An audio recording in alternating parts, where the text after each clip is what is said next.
drinking craft beer, having fun, and talking sports in the state of Michigan. You're listening to State of My Sports. Real quick, I did want to mention that Carrie is drinking a blueberry strawberry hop shake by Arvon Brewing Company. So that's a solid beer right there. Shout out to Carrie and Arvon. We love Arvon. Arvon does some great stuff. But it is time to have our Detroit Tigers season preview, and I'm pumped about Tigers baseball. Last season, the Tigers finished third in the AL Central, going 77-85 overall, finishing 16 games back from the division-winning Chicago White Sox, but finished 14 games over their over-under win total that was set by Vegas at 63 last year. Through 33 games, the Tigers were 9-24, 15 games below 500, but responded pretty well and became a competitive team with the well below average lineup and young rotation that really wasn't released into the wild even last year. I think they held them back.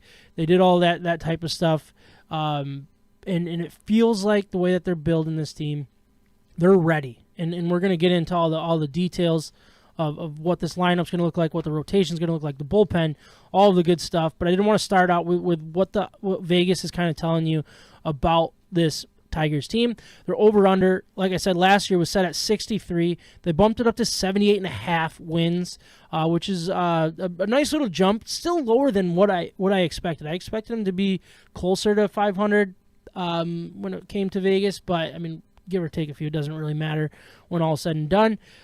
Plus 550 to win the AL Central behind the White Sox, who is minus 210. Minus 210. That's insane. And the Twins at plus 490. I don't understand that. I know they got Correa. People are getting really excited about them. They have a good rotation. I feel like the Tigers are better than the Twins, even on paper. I don't understand that, but we'll see. They have the 10th best odds to win the AL at plus 2,800 and 18th best to win the World Series at plus 5,500. I actually put money on them to win the Central about 2 weeks ago.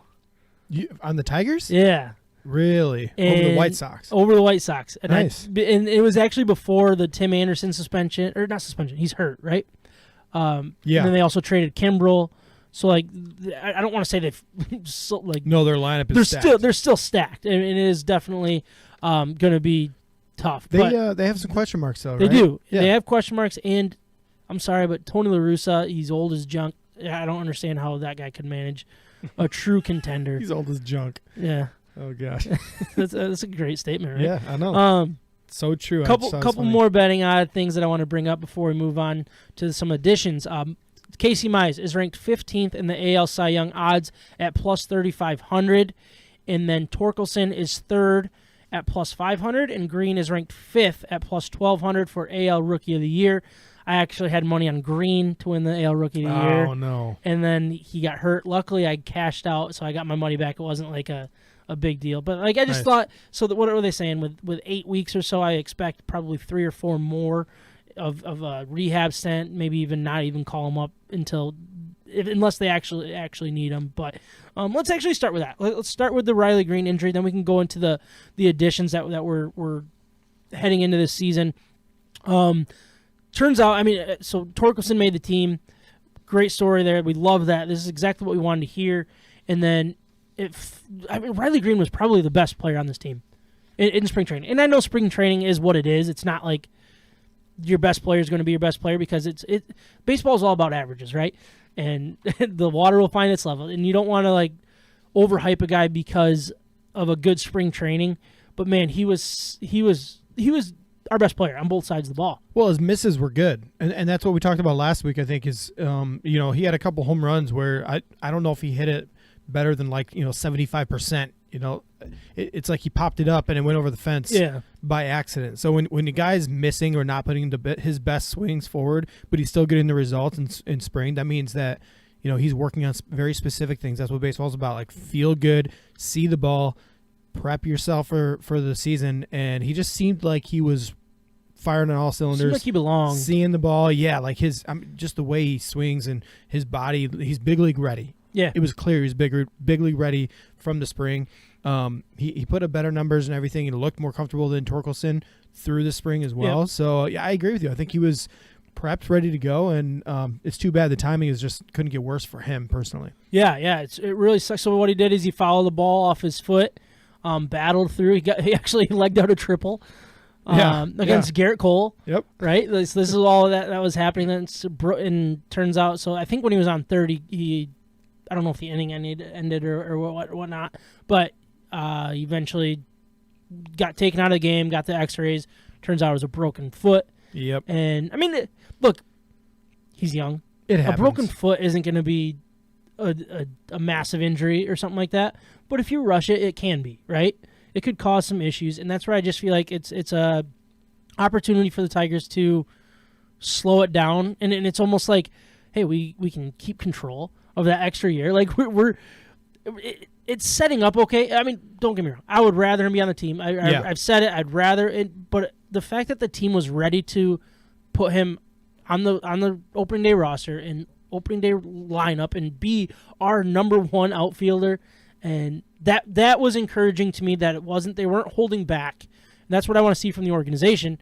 And now I can sit back and be, all right, now we're going to get that extra year. Yeah. And it's kind of the best of both worlds in a lot of ways. Looking on the bright side, not getting what we want from Riley Green to start the year. I really thought he had a great chance to be Rookie of the Year until that happened, and he still could. I mean, 8 weeks isn't that much. No, but when it turns into 14 or something, that's when you can cause some votes, if you will. Yeah, and even the Martinez kid from Seattle, he's going to be starting with the Mariners. With now that all of these details have been worked out with the holdout and everything, this is going to be the new norm where we see the top prospects not be held out for the first 2 weeks or first month or whatever to get the extra years. Teams aren't as concerned about that anymore, so they're going to start bringing these guys up when they're ready so they can start competing early. And so, Tigers were obviously willing to do that. He kind of proved himself in camp, and it is what it is now. Now we can look and say, okay, well, maybe he's a rookie next year. This is completely out of our control. It's just a random fluke event, and we can all be happy about it. No, I agree with that. Even under bad circumstances, yeah. right? So let's get into some of the additions that we added, more of the bigger ones from last year that we're adding to this year. Javi Baez, the shortstop, signed him from the Mets, I think it was. 6-year, $140 million deal. With a couple opt-outs in there. So, I mean, huge upgrade. Huge upgrade. I mean, what is he going to do? I don't know, but it's going to be a massive upgrade from what we dealt with last year with Nico Goodrum was our starting shortstop on opening day. Give me a break. And then we had someone named, what was the kid that came in? I want to say Turner, but it's not Turner. Oh, is it? yeah. Short. Andrew Zach Short. Zach Short. Zach Short came in and people were like, hey, we like him. No, we don't. Yeah, he was fun for a minute. 195 hitter. Yeah. And had some jitters. Yeah, and massive upgrade at a key position, both offensively and defensively.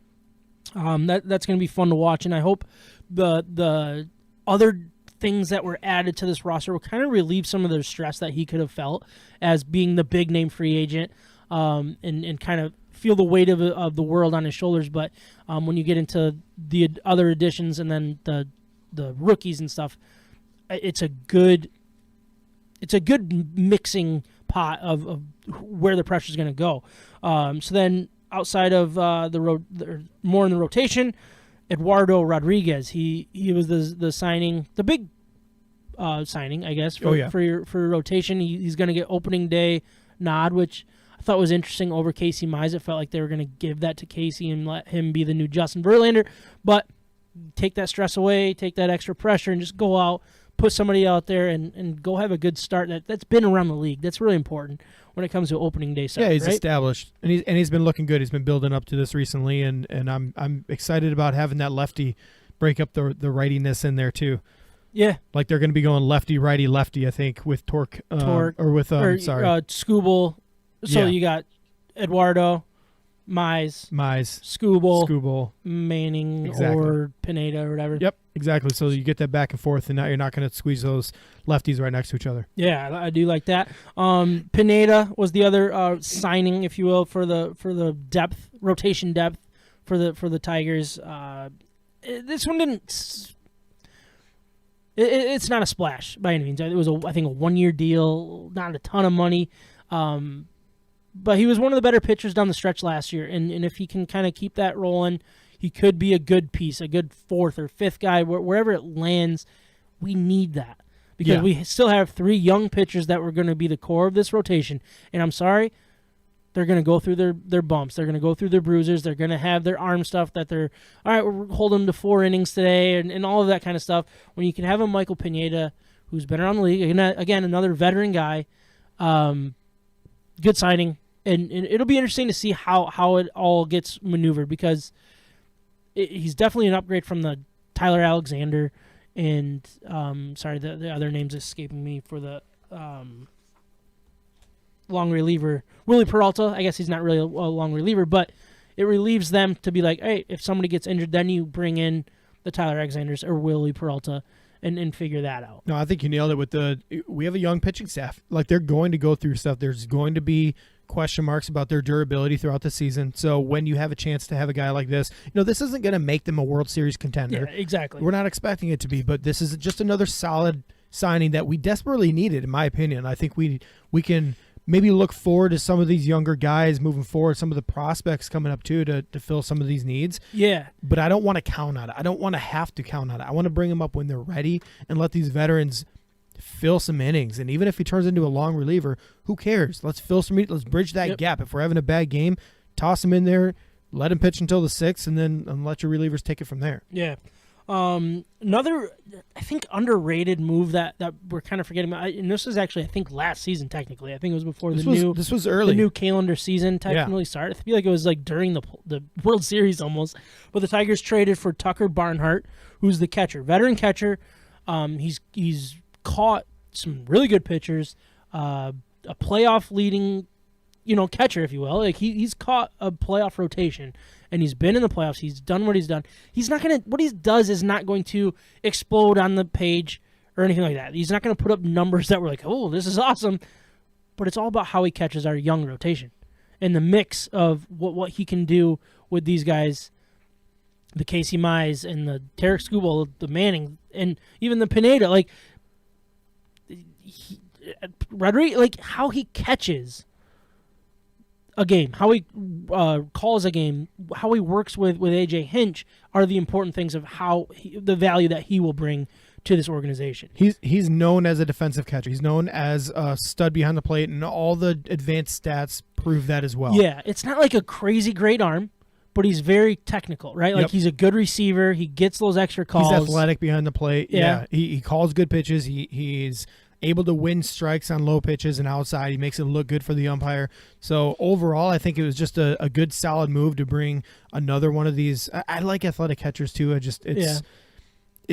don't know. I think it's a bit of a pet peeve when you just have a big body back there who doesn't ever move his shoulders. Gerald Laird was really good. I loved watching him throw back to the pitcher. Yeah, with his right foot. He was one of the most right hand unathletic human beings I've ever seen. Clearly, I'd been through the yips like maybe 4 times because you don't throw like that. You don't get told how to throw like that. He was so bad. Oh my gosh. No, but I like Barnhart. He was so funny to watch. Yeah, Barnhart. Because Barnhart gives you the left-handed bat option as well. Because he's a switch hitter, right? Yeah, and his left-handed option I think works really well with Eric Haas. Now I might be wrong. He was originally a switch hitter. Went only to left. Then he switched to only being one, and I don't know if it was left or right. I wish I remember hearing it, but now he's bringing back the switch hitting. He wants to go back to being a switch hitter and stuff, which is good. I mean, switch hitters are always, they're weird. They're weird, but they're good to have. Oh yeah, absolutely. I've never understood. I don't know how you did it. Like it's just crazy to me. But I just ended up being a bad hitter for a few years until I figured it out. Yeah, that's how. Yeah. No, but I agree. It's an underrated signing. It's good for our young pitchers, and the best thing you can do is set up this staff, which is the most important thing for our team long term, is make sure our staff has everything they need to be successful, and that is a huge part of that's a catcher. Another big move that happened was yesterday, last night. Well, we've already talked about Riley Green. Yeah, the injury to Riley Green. And that I think played a lot into what happened with the Tigers traded Isaac Paredes and a second-round pick, or what was the pick? I thought in baseball you couldn't trade picks. Well, it's the competitive. It's the competitive balance B pick. Okay. So I think it's most likely. Is that a second-round pick or is that a third-round pick? I could look that up while we're honestly talking. Heading into this, I did not think you could trade draft picks in baseball. I thought that was the rule. Now it might be a competitive picks. You're allowed to trade those. I don't understand. It blew my mind. I don't know if it was part of the new CBA or I don't know what's going on. It threw me off when I saw that we traded Isaac Paredes. Can we just call him Isaac now that he's not on the team? Yeah, let's just decide. Just call him one. Yeah. Yeah. So we'll just call him Isaac Paredes. And so we traded him and this random pickish thing for Austin Meadows. And what Austin Meadows brings to the team is power that we don't have, right? Yep. And I mean, he's not good defensively by any means, but we don't need. He's a good athlete. Is he? Yeah, he's not an amazing athlete, but he's not a defensive liability. I wouldn't call him. Okay. So I mean, what are your overall thoughts of this trade? Let's start with what Austin Meadows brings. Well, I think it was 2 years ago, or it could have been 2019. He hit like 291 with 33 home runs, 87, 89 RBIs. I mean, the numbers were just really, really good. And he was an all-star that year. Since then, he's become more of a swing and miss guy. His average has kind of dipped. But what this brings is a left-handed bat that has some pop. And 33 home runs last year, like what you said. And I think that just adds a dynamic to our outfield that was maybe it just didn't exist with the current group. And we were looking for Riley Green to give some of that pop. And I think this just adds another dynamic of just hitting a home run capability at any time. Doesn't matter who's on the mound. So I did want to quickly correct you. It was 27 bombs last year. 2019 was when he had 33 bombs. Okay, 2019. So, yep. But I mean, 104 RBI last year, which is, I mean, he's got power. And one thing that it seems like, and correct me if I'm wrong, but with that type of power, I mean, he had, I have the number here, 29 doubles in playing for the Rays. In my head, Comerica Park is doubles. Like, if he has the power to hit those gaps that can really become a good hitter, like a Candelario type guy. Like, when he gets, it's not about power hitting it over the fence at Comerica Park every time. It's about finding those gaps and being able to run it out and turning those doubles into triples in Comerica Park. I feel like his triples could go up. And he's got a lot more capability, power capability than Candelario will ever have. So, overall, I think this was a really good response to the injury to Riley Green. Yep. This can bridge that gap until Green comes back. But not only that, it gives them even more weapons and maybe even trade opportunities later on in the season. I don't want to limit this to just say it's only a response, but I think it's actually made our team better in the long run. Yeah. And it takes a little bit of pressure off of a guy like, Victor Reyes, Derek Hill, some of these younger guys who've been around the organization for a while, but we still don't know what we're going to get. If they hit 20 bombs in a year, like, everybody would be ecstatic. Exactly. We expect that from Meadows. It's just a different level of play. And you need that guy. You need power. You need power in this league. Period. End of story. In this lineup, as fun as we were about it with Torkelson, there's not a whole lot of power.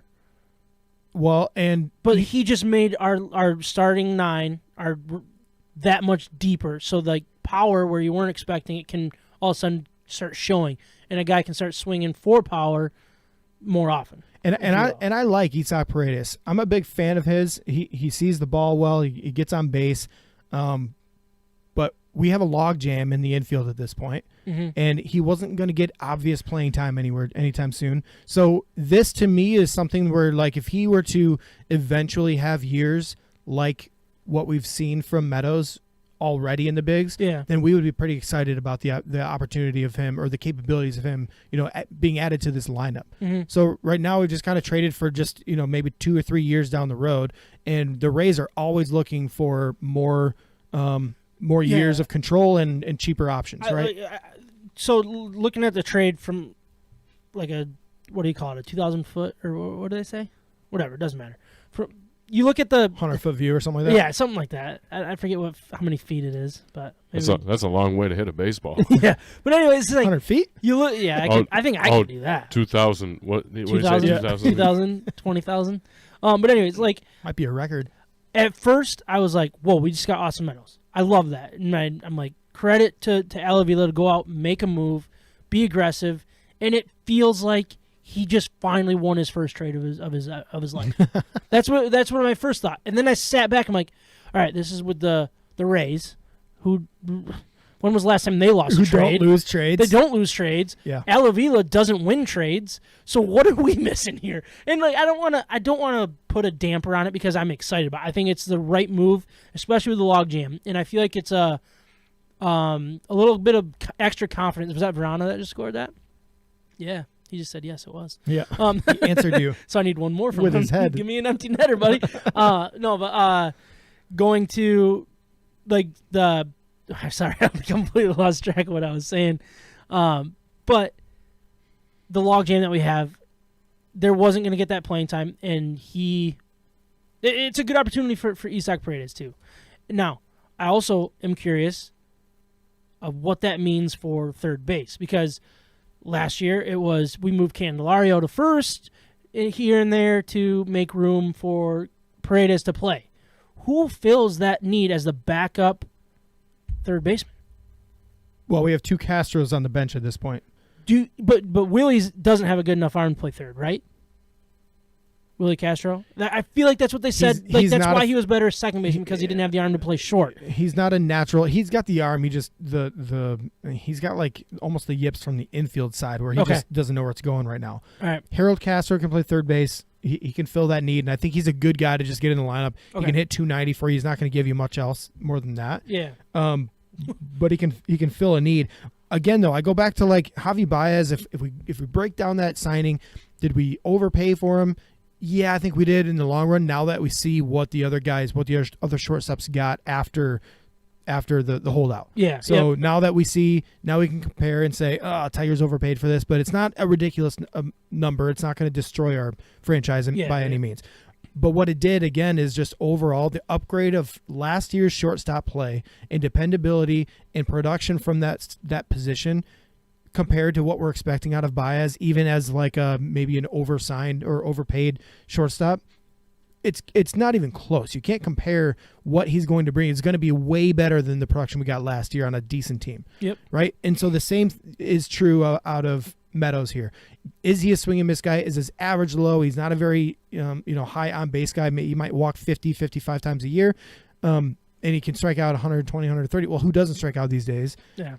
He gives you pop, and the production we're going to see out of this guy is well above anything that we're going to get out of Victor Reyes and Derek Hill. That's what I'm seeing. Like those are the guys that are going to step in for Riley Green, and until he's there. Yeah.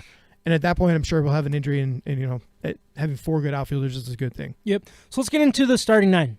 You got this is a projected starting nine. This makes me pretty excited. Looking at the starting nine, yeah. All right, so let's get into it. So starting off would be Akil Baddoo, who's going to start off at center field. Yeah. Number 2, you got Robbie Grossman in right field.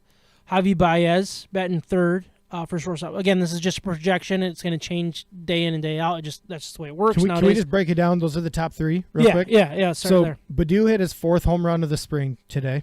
Okay. He's got pop. We know what he brings on the base paths and everything. I really like what he brings. Robbie Grossman's an on-base percentage guy. So he's 250. He hit over 20 bombs last year, 24 or something, 25. So he's got the pop. Number 2, gets on base. I think he's switch hitter. I think he's a perfect number 2 guy for us.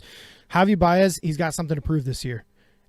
He was the least popular out of all the shortstops for free agency this year. He's the least popular option that people were looking at. Yeah. I think he's going to come with something to prove, and just watch out. He could go off for one of those types of years. No, that'll be. I hope so. I mean, and then you got Candelario protecting him, which Candelario in the protection role doesn't seem like his fit. Now we'll see where it all plays out. This is obviously a projection. it seems like Torkelson will move up eventually. Just protect, wait. Javi Baez type thing. But Candelario has had this role on the team where he's almost comes in the clutch. He seems to be the clutch guy for the team, and that fourth role just kind of it fits. So then you got Miguel Cabrera at DH for batting 5th. Austin Meadows, our left fielder now, batting 6th. Jonathan Scope all the way down to 7th, who will be our second baseman. I don't hate it. He seemed like our most professional hitter over the last couple of years. Yep. So bringing him down, is that what kind of benefit does that bring?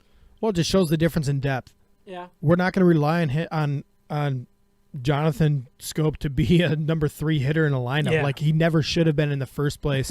But when you're the only pro and the rest you're just filling with minor league talent, that's what you get. And that was 2 years ago. Mm-hmm. It wasn't that long ago. And now we're talking about a lineup that I'm pretty excited about, and Scope is hitting 7th. Well, that's where he belongs. Like he's going to give decent production out of second base in the 7 hole.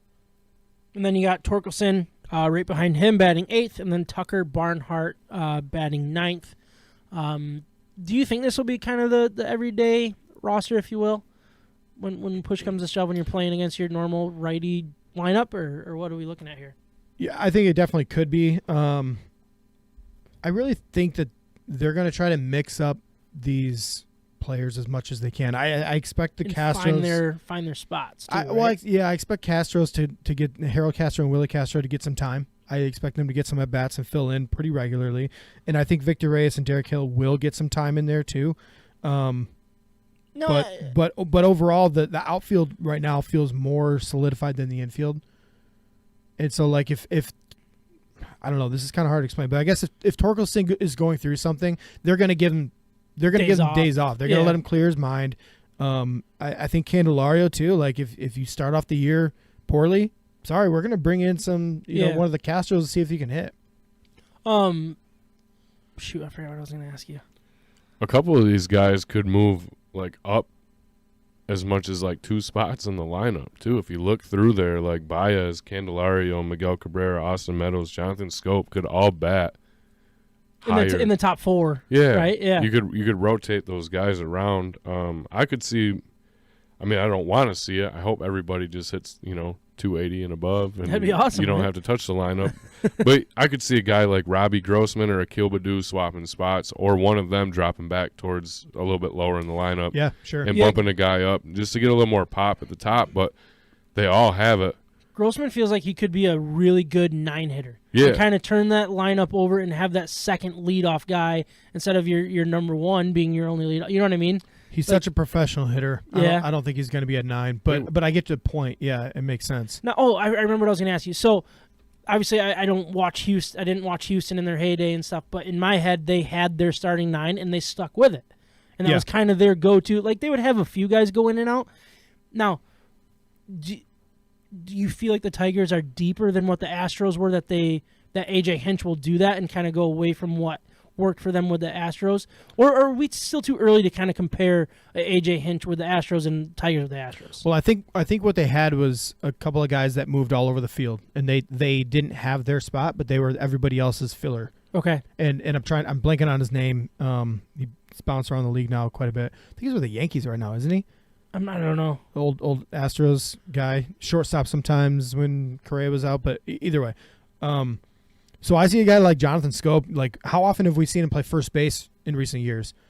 Yeah, a lot. A ton, right? Yeah. So then a guy like Candelario, DH instead of Cabrera if he needs some days off. And then you get Torkelson moving to third.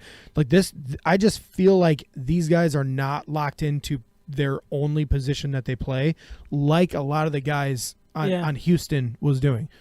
Right? So Correa was going to play shortstop no matter what. Yeah. I think I don't see, like, I guess Baez is our shortstop no matter what too. But even him, like, he played second base last year. He's played third base in the past for the Cubs. These guys are pretty fluid. Like, they can play multiple positions. Just ball players. Now, do you think the backup third baseman trading Paredes opens the door back up for a Torkelson to play a little more third than what it sounded like they were getting ready to do? Because it sounded like they were ready to just pull the plug on the third base experiment and make him the first baseman. They did the whole glove thing with Miguel Cabrera, all that kind of stuff. Now, that's one of the first things that came to my mind was, all right, well, then does that just mean Torkelson will play third when Candelario needs a day off? And then that's when Cabrera plays first, or Scope moves to first, and like, I don't know, like, and then Willie Peralta or Willy Castro goes to second, and then it just felt like the Torkelson at third base was done, but then it crossed my mind when this trade happened. Maybe it's not, and I don't know if it's a good thing. I don't know if it's a bad thing. I don't know if it really even matters, but it's just something that came to mind. So. Yeah, I think, again, it was a response to the injury for Riley Green. We wanted to stay competitive. It actually made our team better in the long run, even when Riley Green comes back. Oh, yeah. And I'm excited Make about somebody that. expendable, too. Yeah, and I, Paredes, as much as I really, really liked him, I don't think he's an amazing defensive third baseman. So it's not like it's a Matt Chapman over there and you're worried about, Candelario's defense compared to Chapman's. No, it's not the same kind of player. Like, was he a good player? Yeah, but he's not going to make your franchise super great right now. I just like the depth. I think we have a lot of different options. People can move all over the place. We have a lot of starters on our bench right now from years past. Which is weird because we've had a lot of AA starters in our starters. Yeah. We've also got a lot of comments rolling in from a longtime listener and also a podcast hoster himself. Oh, the happiest podcast guy. Jarrett Fenema tuning in. Ooh, Heard of him. How did you know that? That was a good guess. Well, first, he's got a lot of comments. What Yeah, is he, well, Jared, man. what are you drinking, man? Yeah, first of all, His Talkative own tonight. beer? he wanted Happy Spear? since we were talking about the Rays and acquiring Meadows, he wanted to bring up what is it called, the AL East or something. AL East and how great the AL Yeah, East is. something about like thoughts on one of the best moments ever in baseball when the Red Sox beat the Tigers in the playoffs and Is that a football game? Torrey Hunter flipped over the outfield wall for the home run. He wanted our thoughts. We can skip that one, but he does. David Ortiz is one of the biggest pieces of what I've ever seen. Was he on steroids at that point? I'm sure he was. Yeah, I think he Well, was. they too. don't like talking about that. Oh yeah. We don't Because talk about that one. he's a media guy now, so let's just Yeah. sweep that under Even the though rug. he's actually been proven proven and he to tested he positive. tested positive. He has more positive tests than Barry Bonds. Let's just leave it at that. Okay. All right. No, What- but good game though. What Yeah. do you call Mario holding a candle? What do you call Mario holding a candle? Candle Mario? I Our don't know. third baseman. I guess his answer was Candelario. And finally, Jeez. he wants our debate. If you wear no undershirt when wearing a baseball jersey, you need to wear a silver or gold chain. Otherwise, you look like a goober. He's going for the goober look. So yeah. perfect. Thank you. That's a Thanks very for good that. compliment. Yeah. Yeah, I appreciate it, Jarrett. Always ready to. Man, these comments Encourage are us. they're so good, Yeah. right? Yeah, he's hyping us up for sure. Yeah, thanks, Jarrett. Thanks, Anyways, Jarrett. let's get into the Listener Jarrett comes the through again. rotation. Let's get into the rotation here. So Casey Mize, Rodriguez, Tarek Skubal, Matt Manning, and Pineda. Seems like they're going to be the starting five for when this season starts, and until it goes otherwise. And then you got the Willie Peraltas and Tyler Alexanders that can be the long-term relievers, or come in for that extra day if they need it. You hate Tyler Alexander. I don't hate Tyler. It I seems hated like you hate Tyler I Alexander. hated Tyler Alexander as a starter. Okay. I want him to be a long reliever. I like him as a long reliever. He was a good spot starter for us last year. He had 2 good spot starts. Okay. I kind of like him. I think he's one of those guys that I root for because he doesn't have the stuff to be a major leaguer, to be a big leaguer, but he gets people out. Yeah. I like it. I don't hate him. I like Willie Peralta better personally. No, I think Spencer Turnbull too. We were talking before the podcast started about where he fits in this, and maybe we could do some research on that too before we completely just write him off for the season, because I think he's supposed to come back at some point. I just don't know when. Okay. And he was just signed today for a 2-year to avoid arbitration. Yeah, He which is signed nice to 2 get years that this- done. Yeah, Yeah. just today actually, and that was I like to see that because I like Turnbull. I hope he is part of the long-term plans for the Tigers. Well, I mean, he was the one with the no-hitter last year before the injury, which Yep. was cool. Yep. I mean, he's one of the probably a completely different pitcher. But he reminds me of like a Max Scherzer that when it's on, it's on. It's on early, and you know that he's going to have a nice long start, and he's dialed in, if you will. I don't know the ins and outs of why that's my thought, but like it just feels like he's got that it factor when it's all clicking.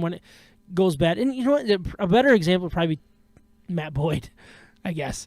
Like when he was on, it was lights out. He came close to a no-hitter once. Well, He was 2 outs in the ninth against White Sox. Yeah, Matt one Boyd's year. not an uncomfortable at bat, and I think Spencer Turnbull is an uncomfortable at bat at times. Like where people just don't really know what's coming. Everything's coming out of the same, the same keyhole. There you go. And he when he's on is what what you were going with. But I think his downfall was always like the fifth inning. If he could get through the fifth inning and into the sixth and start doing stuff, then it was a good outing. Third time through the lineup, that's when guys started jumping all over him and they'd start getting on base, and that's why his ERA was not in the twos. Like he was honestly a really great pitcher in the first 4 innings, and he was starting to figure that out, and then all injuries kind of happened. So let's talk a little bit about the younger guys. You still got Casey Mize, Tarek Skubal, Matt Manning. It feels like this is time to release Casey Mize and Tarek Skubal and let them release them. Release them. them. See if we can get Kind of liked him. Take it easy there, get a Avila. compensation pick or something if they get picked up. No, but release them to the wild and let them kind of be the Bulldogs if that's who they're going to be. And I don't know if it fits their personalities. I don't know all of that, but don't have the inning count. Don't have the pitch count. You got to have a pitch, but you know what I mean. Yeah. Now, Matt Manning, who came Don't go up in more, with a plan for 3 innings because you're trying to limit, their long season potential. Now, Matt Manning, on the other hand, he jumped in the rotation later on in the year. I think it was more mid-season, maybe even later, the back half of the season that he started to get those starts. Are they still going? Is he the only one that you'd be like, you understand them having an inning count or that kind of stuff, or like treat them a little special, or would you be okay with treating the other two with those same kid gloves, if you will? No, I think all 3 of them should be let go. Yeah, even Manning? Because he's been in the system longer than both Mize and... He has. He's come up more naturally and put in quite a few innings earlier on in his career than the other two, as far as like professional innings. I think Manning, maybe you have to monitor how the season is going a little bit more. So if he is struggling, then you can start to say, if he doesn't get out of the third or get out of the fourth, or he's or you monitor the number of like challenging innings, because those are actually more stressful than overall pitches, in my opinion. But if you go into those like stressful innings with Manning, then I would start to say maybe skip some starts here and there. But I don't want on a game to game basis. I don't want to limit to 3 or 4 or 5 innings. I don't like that. I don't like that either. Think don't let him be a starter then. Yeah, exactly. Let him go 6. Let him go 7 if he's ready, if he's on, if he's effective still. Yeah. And then teach him how to get deep in the game. If you always have kid gloves on, you pull him out of the game early, then you never know what he can do. You never let him get there. Yep. And one thing that I liked about the way AJ Hinch handled more or less Casey Mize and Tarek Skubal is he would go into a game and be like, yeah, they're going to get, this is last year, 3 or 4 innings, right? That's what he would say, like, prior to the game. Like, that's what we're expecting. But their pitch count's low. Their stressful innings were low. No, we'll give them the 5th or the 6th. Yep. You know what I mean? Like, he's okay with adjusting and not sticking to it. And he kind of runs his bullpen the same way, which we'll get into here in a minute. But the starting rotation is a great mix. And I don't want to say it's like 2016. And I know that's the easy comparison and stuff. Or, sorry, 2006, not 2016. But this feels higher end even than what those guys were supposed to be. Like, I don't know. I'm really excited about what those 3 can do, and when you combine them with Rodriguez. Rodriguez is who key. Can take away that stress. He can be the guy that's, put it on my shoulders. Don't put it on Casey Mize or Tarek Skubal when we go on a 3-game losing streak. Let me be the one that's supposed to stop the bleeding. Which is what a number one's supposed to do. Yep. They come back after the 5, after the 4-5. Is he a number 1, or is he just our number 1 for now? I don't actually care. Because No? I think Casey Mize could be our number 1 really soon. Yeah, I think. Because he what could was be he? there. What was he with the Red Sox? He was like a 4 starter, I think, with the Red Sox, right? The last couple of years, he's been there 2 or 3. 2 or 3. Yeah. Okay. Consistently. He's been one of the pitchers that has started and finished the season the entire time in the rotation. And little side note, Spencer Turnbull is expected to return at the beginning of 2023. Oh, okay. he so is they supposed to miss did the whole year. basically. Yeah, cut him out. I think originally they said that there was a chance he'd come back maybe mid to late August and have a chance at maybe a major league debut. But Yeah. I didn't think that was going to be. It'll part be of interesting to his see rehab if they assignment. adjust if this team's in it. Like I don't want to jump the gun and say that they're going to be true contenders or anything like that. I think we're still a little ways from that, and everything has to basically be hitting for that to really happen. But if they are, is that your trade deadline move? You know what I mean? So instead of selling a asset to bring in, kind of make him be the Anibal Sanchez for that 1 year where he was out most of the year, and instead of coming in and being a starter, be like, all right, we can give you a couple innings in key situations, and you're our best bullpen guy now because that's what you are. I mean, that'll be interesting to see if they kind of adjust their timeline, if you will, for that type of guy in injury. But anything more on the rotation, or want to move on here? I think with Mize, Eduardo Rodriguez, and Tarek Skubal, you have 3 solid starting pitchers there. Now, any one of them, if any one of them emerges as a true number 1, then I think our rotation looks really, really good. If all 3 of them are somewhere in the high 3s ERA and they're not they don't feel like a number 1 yet, I still think they're going to be adequate. They're going to be good. It's still a good trio. But I'm hoping out of one of those 3 that one just emerges as an ace. The guy. We need somebody this year. Yeah. We need one of them too. Turn into the guy. So let's jump real quick on the bullpen. We got Gregory Soto, who is considered our closer. He's our guy. Michael Fulmer's in there. Jose Cisnero. I'm assuming they're going to go. I'm assuming it's going to be Cisnero 8, Soto 9, typical, right? Obviously, depending on matchups and all that kind of stuff. But that's kind of what we did most of the year last year, and it seems like that's what they're trying to set up to do until they're proven to not. But you have Michael Fulmer, who also has that bulldog mentality. Yeah. He can be the 9th inning guy. He can be the 8th inning guy. He can be the 1 out in the 7th. And then you start really digging into Andrew Chafin, really underrated signing here. Oh, yeah. He's a difference maker. He's a difference maker. He's got the attitude that fits what this team needs to do. Coming out of the bullpen, fun. Kyle Funkhouser, little bit of injuries. I think he's going to start hurt, but what he did last year was important at times. Then you got Joe Jimenez too, or Jimenez. I know he's had his ups and downs. He looks good right now. He still has his stuff. He still has the stuff that people were excited about. It just needs to kind of come together and work out for him. Those, 5 or 6, if you will, I don't know how many I named, are. There's a lot of teams that would take that group, if you will. Our bullpen is legit. And that's huge to have. Absolutely, especially with, again, going back to the young starting rotation. If they're in a pinch, we have enough guys to get us through several rotations of bad outings to cover those innings. And we saw it last year. They were very effective last year, but they also covered a lot of innings.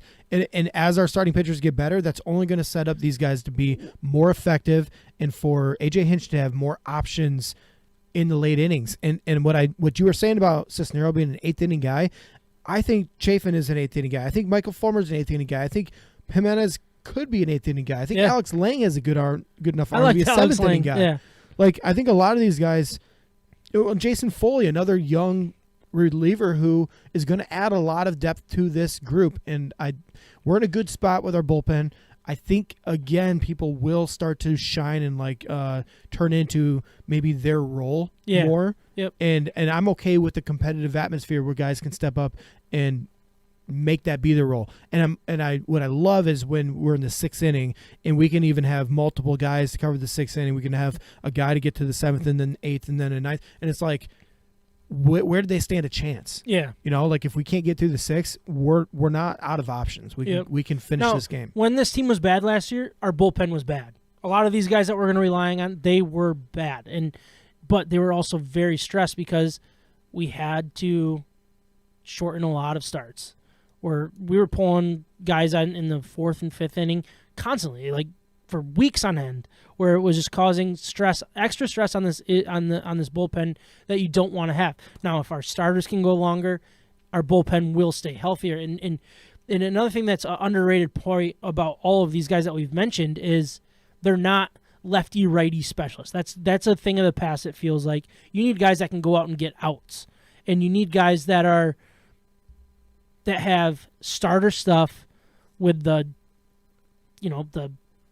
extra bulldog mentality. That's like, this is my inning. I'm going to get this inning and I'm done. I'm all in right now, And I feel like Fulmer kind of fits that mold, and where Gregory Soto might, I don't know, fit more of the closer mentality of, this is my thing, like. Soto's the epitome of just an uncomfortable at bat. Yeah. Right? I mean, like, as a hitter. You don't know where it's going. As a hitter, would you want to face him?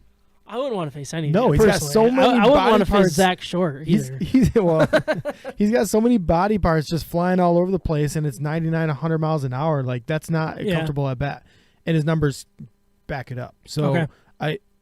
I don't know where you started with that, but yeah, I like. So uncomfortable at bat is something that I need to keep a better eye on, it sounds like. Because you brought that up a couple times. I like, yeah. And you like it. But, I mean, baseball guy, catcher, you get it. Or hitter, too. Like, it's not like you only caught, you hit, too. Yeah. But uncomfortable at bats are important, and even in this level, is if you can make the best hitter uncomfortable, he's going to be an average hitter. Yeah. Yeah, and just in hand speed and arm speed and all that stuff. So if you have a guy that's a little bit wild but effective, and then you also have, like, you can't even pick up on his hand speed or know the difference between off speed and fastball, and everything's jumping at you at really high speed, that's just an opportunity for hitters to be in their own head and to have the game speed up on them. And the best hitters in the world can slow everything down. But even major league hitters don't slow everything down. There's a few of them who end up being Hall of Famers. All right. So I did want to set some season goals and tell me if I'm wrong or give me yours as well. But for me, they're very, very simple. Truly contend for this division. Just be relevant, I guess, is where I'm at. It's not for me. It's not for the fans. But it's for A.J. Hinch to stay. That opt-out is looming to me. And I know I'm probably overthinking it because it seems like A.J. Hinch really wants to be here, but it's absolutely scares the crap out of me. I want him to stay more than anything. I think he is the key piece. He is more important than Al Avila. He is more important than the money that Chris Ilitch can spend or won't spend or whatever you want to get into, ownership. A.J. Hinch is the key to this working. And they need to show him that they're willing to go in. I think they have. They spent the money. They've probably had him involved with a lot of the transactions that they made. This trade tells me for Austin Meadows is we're not willing to lose this in the first couple months like we did last year. We want to make sure that we have somebody that, like people always say, you can't win the division in the first 45 games of a season, but you can sure as hell lose it. And that's what they're trying to protect themselves for, is not losing this division just because the depth isn't as there in our outfielders, So for me, it is show that this organization's willing to go another level and show it to A.J. Hinch. That's who I care about. That's who I want to know is not going to opt out at the end of the year. Get him a new contract, sign him, get rid of the opt-out, and solidify what this organization is going to be. And he is going to be the face outside of the players. He's going to be the guy, and this is a great opportunity to do it. So I don't know. That's my vision, is just don't give A.J. Hinch any reason to leave. Yeah. No, I hear you. I think compete. We see with betting odds, it's difficult to go from barely under 500 to a great team. Like, more often than not, you stay at the barely over or under 500. Like, it's difficult to become a really good team and win the majority of the time. It's easier to stay in the middle of the pack, right around 500. So, the moves that it's going to take to get there is going to be very important. I think they're banking on these young guys developing as being the anchors of this team, which is why they didn't sell the whole farm this offseason. So I appreciate that where we are, but I agree with you. Stay balanced in your attack where we want to invest right now. We want to spend money right now, but then also let these young guys come up and be the face of the franchise. Yep. Be relevant. That's where I'm at, is they need to be relevant.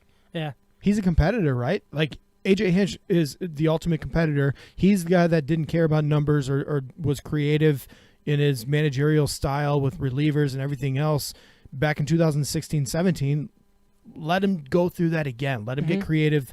Think about different ways to play defense. Like, I don't care. Throw the whole give him full control and just say, hey, take it. Yeah. Like, we've given you a competitive team here. Are we a World Series contender? It'd be great. I don't expect it this year, but yeah, I agree. At least be building Stick towards around. that. Stick around. Yep. So we'll get into some of the players. I want to start with breakout player. I have one. Do you guys have a breakout player that stands out to you outside of mine? Or I didn't see what you have, but I do have a breakout player. who's your breakout player? I'm a huge Tarek Skubal guy. Yeah. Yeah, I think being the big left-handed pitcher that he is, he has so much upside still that is just untapped potential. And if he can really learn how to hone in his off speed, his fastball already seems unhittable at times. And if he could just start being really consistent with his control and his angles of his off speed at the same keyhole from his fastball, he's going to be a number one. Yeah. I think he could be if he realizes his potential, I think he could be better than Casey Mize. When you're a lanky lefty, you're basically given a head start. But when you have the stuff to go with it, you can nice become absolutely dominant very quickly. Yes. And that's something to keep an eye on for sure. Yeah. Excited. For me, I actually went with Riley Green. And I know the injury can be an issue. He's going to be out 6 to 8 weeks and then probably 3 or 4 in the minors. I expect that. I hope it's low.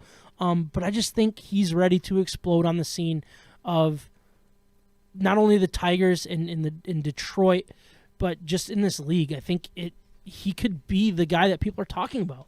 I really do. He's our best do-it-all athlete.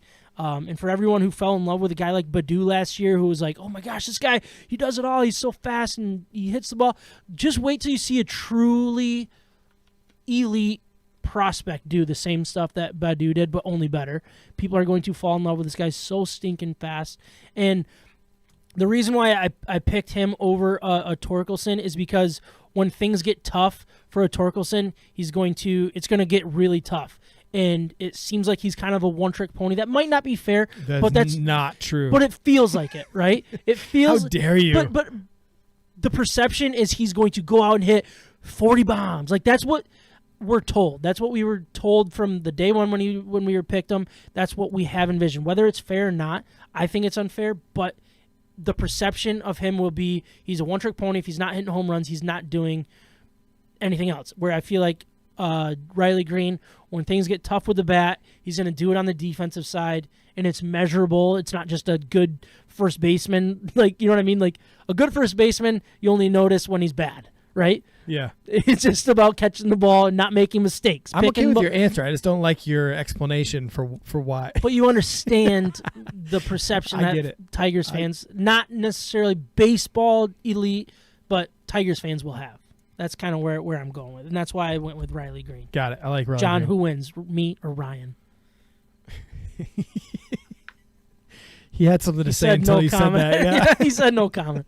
I put Akil Baddoo there. I know that last year was kind of his breakout because he started from nowhere and he made a name for himself. I think this is a big year for him, especially with Riley Green hurt. I think it gives him a little bit more of a leash because you're going to need a body out there. And Jarrett, who is Fred Flintstone's favorite MLB player, Yabba Dabba Doo. So that's why I shook my head. Between you and Ryan, man, I do like Tarek Skubal too. And I think it's a big piece to have in your rotation when you got a left-handed arm coming over the top like that. But So basically, from what I heard, is John does not like Riley Green. I do love Riley Green. Oh, I don't sorry. like broken foot like Riley Green. I didn't Don't like I didn't like broken ankle myself either. So Yeah. there's a lot of connection there. So I was on that hype train too. It was another bat coming in. He's a true hitter. Like, he's a true He's hitter. a ball player, yeah. Yeah. And that's what we need. And it would have been nice to see him flash his stuff this year. All right, real quick, rebound player. Ryan, do you have one? Oh, man. Rebound player, I'm going to go with Candelario. and I know that he had a decent year last year. He had his ups and downs for sure, but with a lineup constructed the way it is right now, he's going to be in the middle somewhere. So 4, 5, 6, I don't care, but he's going to have protection. He's going to be way more or have way more of a potential impact on this team, and the RBIs could come, and he could actually end up being, if his power returns, he could be a 20-homer guy with 100 RBIs. Like if this offense really clicks, we could see multiple 100 RBI type of production from the middle of the lineup. And Candelario's in a prove-it year for me. I think he will. I think he's a professional hitter. He doesn't get off balance too often. He can get beat inside because he's got a kind of a slow, lazy swing at times, but he really shortened that up middle of the year last year, and I feel like he could continue that. And every year it's going to take a slump for him to figure something out. That's my perception of him.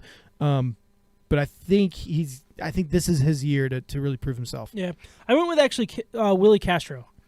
And I have a hard time with this one because I'm not sure he's going to get the playing time it's going to take to be a rebound player. I feel like he's going to kind of be the last guy off the bench for the most part. But what he did 2 years ago when he hit 349, very small sample size, I get that. Yeah. To fall off and hit 220 like he did, I feel like he's in the role that he's going to have. It can be very beneficial to a guy like this.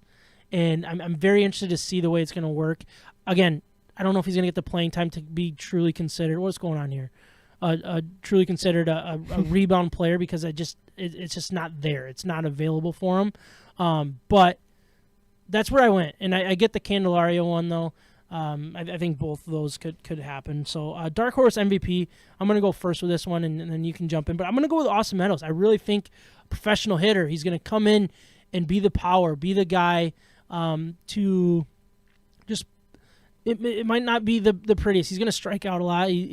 That's all there, but he's the mix between veteran and the young guy, if you will. He's not a Scope who Scope's probably not as old as I have in my head.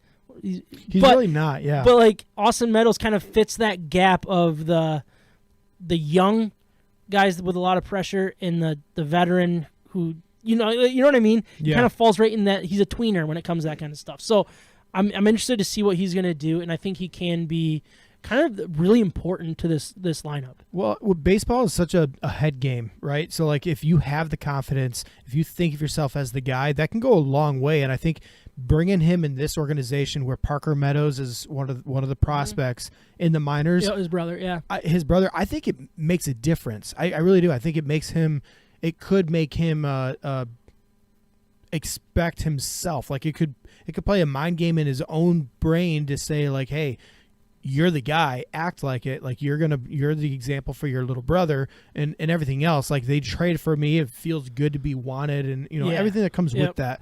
I agree. I think that's a really good Dark Horse MVP. Mine is going to be Torkelson. Yeah. I feel like even as a one-trick pony.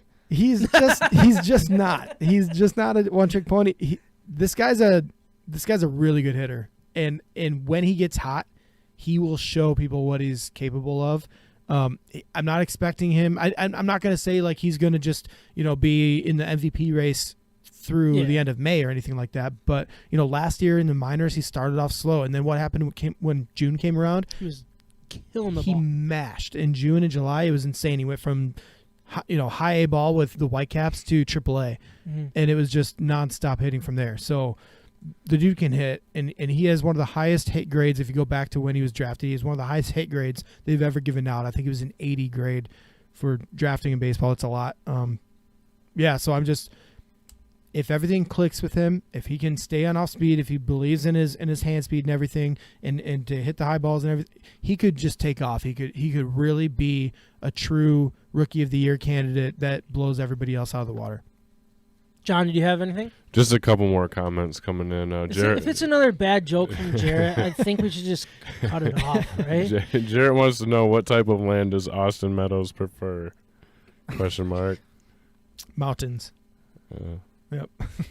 A meadow. All right, I'm gonna butcher this. I'm really sorry, Jackie. You think Wait, before we get into that, you think Jarrett would like to have Eduardo Rodriguez on the Red Sox right now after Chris Sale goes down? I'm sure he just sold his jersey on eBay or something.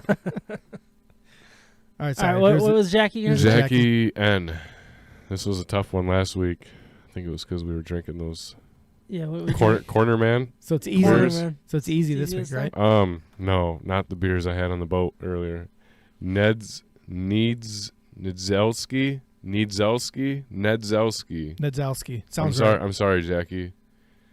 Just a quick question for us. Are the Tigers going to get canceled on Friday because they're talking 87% chance of snow and rain? I will be so mad. So I take a half day every time that we every Tigers opening day, home opener. Oh my gosh. So I have a half day on Friday. We're set to go to Coopersville Brewing Company. Oh, nice. So we freaking better not get rained. Man, out. if I would be so furious if we get rained out. I did not even look at the weather. I didn't know that was an option. I didn't think. Yeah, I'm stressed now. If I'm really stressed about that now. If I don't, Thanks, Jackie. If I don't end up in Niagara Falls, I'll be at Coopersville Brewing on Friday. You might not be going. It's Niagara. a little bit up in the air right now. Yeah, weather permitting.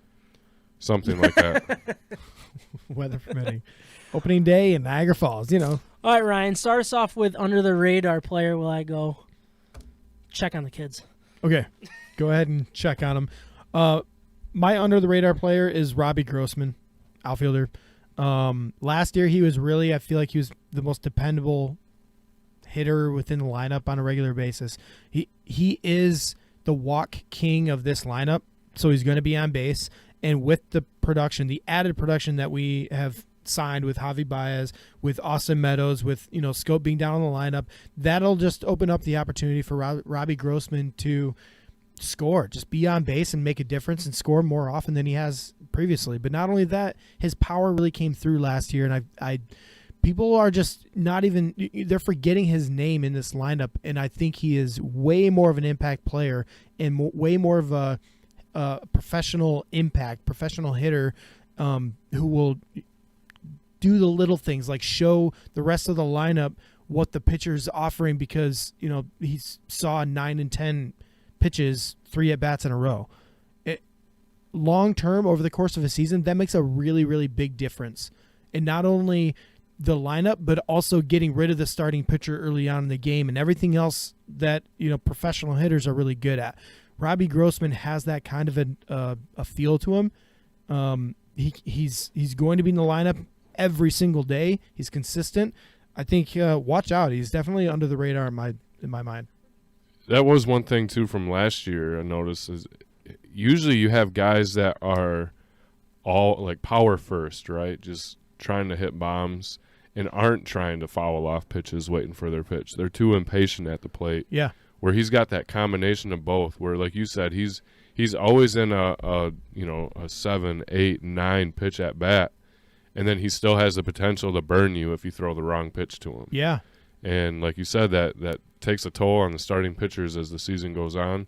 And I think, especially with the way Major League Baseball is nowadays, they're trying to watch the number of pitches guys are throwing, the pitch count and everything else.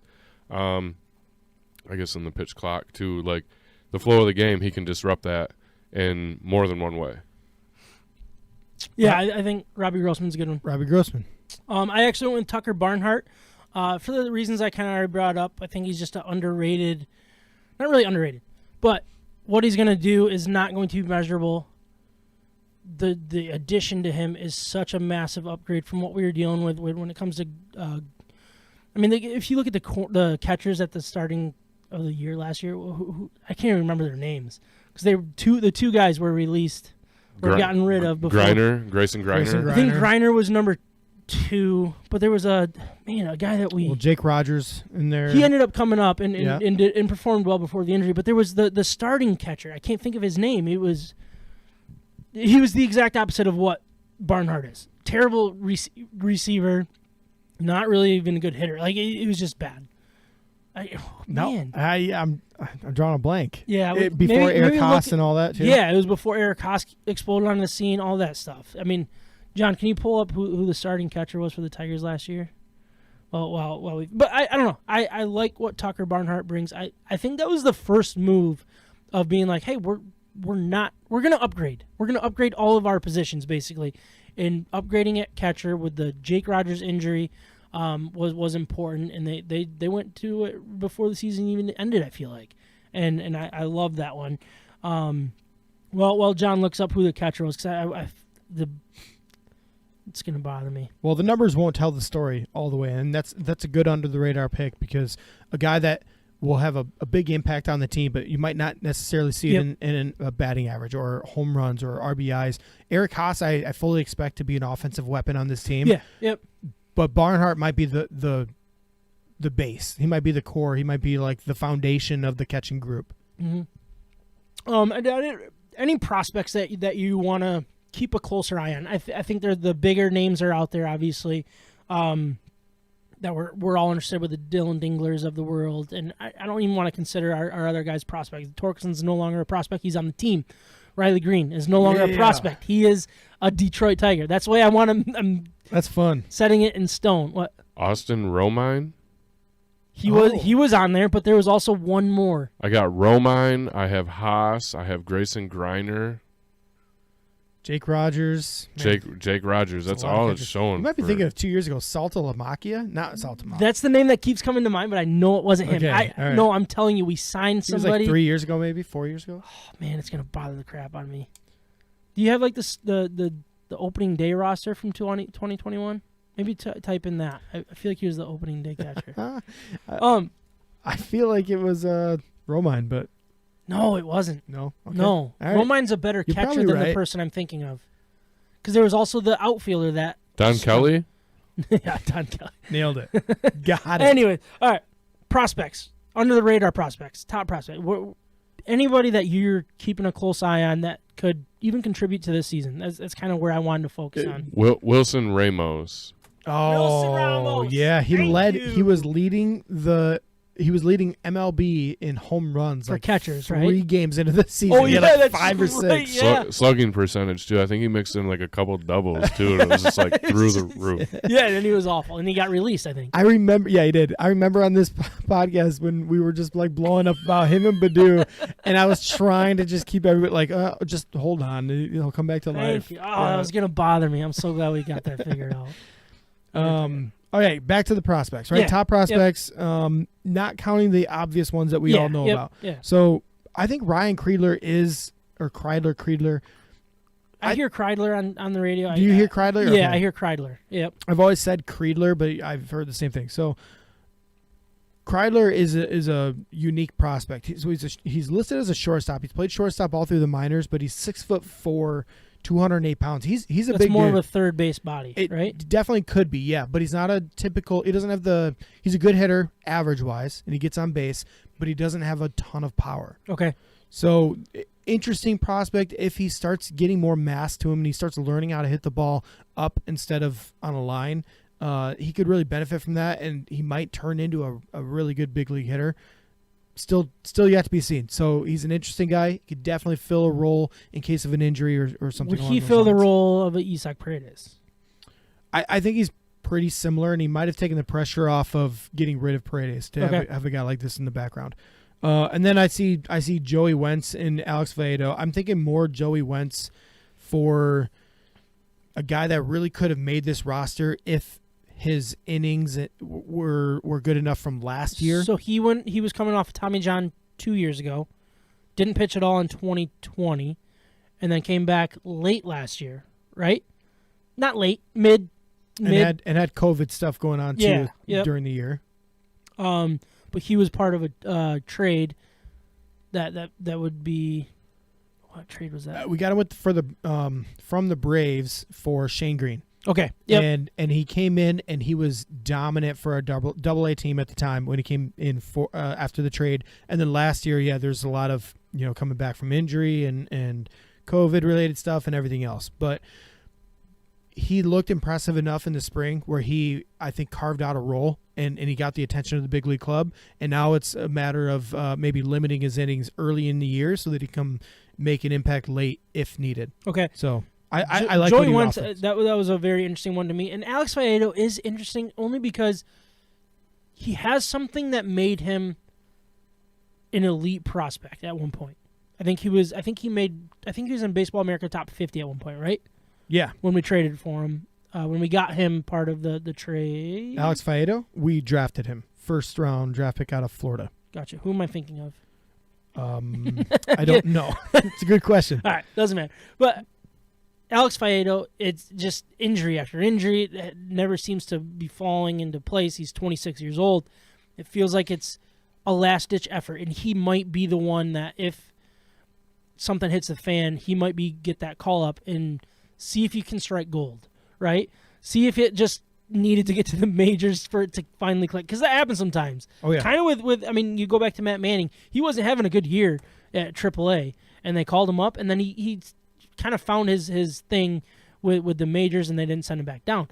Can that happen with Alex Fiedo? Probably not. I feel like it's done, but you got to take a chance at some point. That's one guy that I think is interesting, because at some point this year, I feel like he's going to be a Tiger. It's just because he has to be. He's a swing and miss guy. He's always gotten a lot of strikeouts, a lot of swing and miss. Sometimes that comes with walks too, but he was part of that AA team that included Matt Manning, Casey Mize, even Joey Wentz, and Alex Valedo. They were untouchable down the stretch for that team, and it was fun to watch. He was a huge part of that at the time, and injuries have kind of gotten in the way. But I agree with you. I think if he finds himself in a role on the big league club, I think he could stick around. Like, he's one of those types of talents that could just flourish in the moment and take advantage of every opportunity. Yeah, he just needs to find the opportunity to do it. And hopefully he doesn't. I mean, honestly, with the depth that we have, it would be great if he doesn't even get a sniff. But I'll take a fifth at starter. 26, we need to find something out of this guy at some point. One that stood out to me was Cody Clemens, mainly because of the Paredes trade. Him and Kreidler stood out to me with that, because, look, Cody Clemens isn't going to be an elite prospect by any means. I think he's 12 or 15, like somewhere in that range for our current prospect pool. It's not going to be an elite prospect, but will he be the one to get that opportunity to become a utility guy quicker than maybe he should, just because of this open spot with Paredes? That was a name that came to my mind. He's got a lot of tools. He can hit the ball really far when he connects. He's a good runner. He plays good defense. He checks a lot of boxes. He just hasn't produced the way we want him to produce. And some of these guys can figure it out. Baseball is just, I mean, it's classic for guys figuring it out and becoming a high production type of player. So Clemens has all the ability in the world to be a major league infielder, a starter. All right.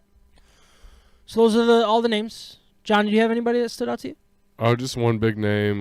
We got a question from our favorite commenter of all time. Shouldn't he be podcasting tonight, Jarrett? Why aren't you podcasting tonight? He was canceled. He's probably doing the warm-up or something. It's rained out, just like opening day. Snowed out. It's not going to be. Over, under. This one's for you two. Over, under 15 home runs for Miggy this year. Under. I would take the under, yeah. There you go, Jarrett. Put that in your pipe and smoke it. Yeah, on your podcast. All right, what I wanted to do is ask you guys, how many wins do you expect for the Tigers to have this year? That's a tough one. They had 77 last year, correct? Yeah. I got my number. What is it?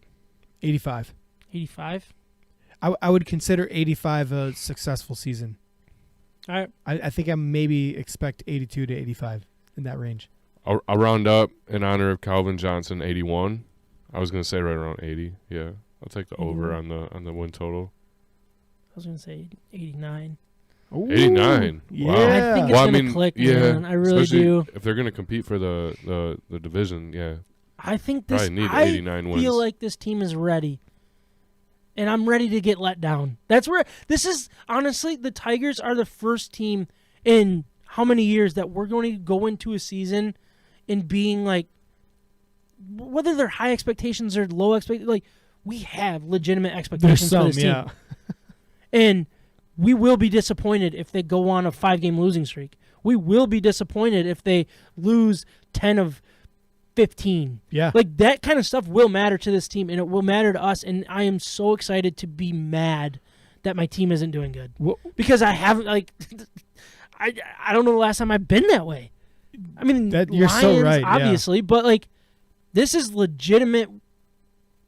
They had an offseason. Credit to Alavila. I know I roll him through the mud because he drives me nuts. Some of the moves he makes, and I'm still going to question some of them.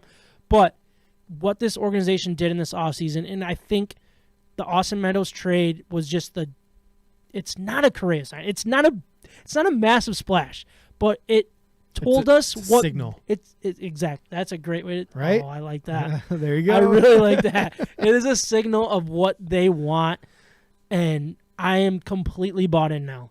I am.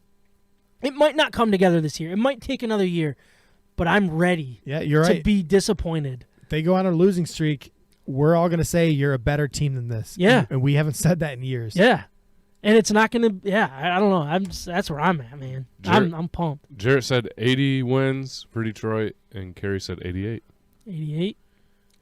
There's the difference in optimism. I think the betting line in Vegas right now is something like 77.5 or something. Yeah, right? I talked. Yeah, I brought that up early. What was it? I don't think you did. Yeah, I did. Yeah, but it's low. It's lower than Detroit expectations. It's lower than I thought it was going to be. Yeah, I remember that, but I think it's gone up as well since they traded. Since the trade, yeah. So the over under is at 78.5. I was one off.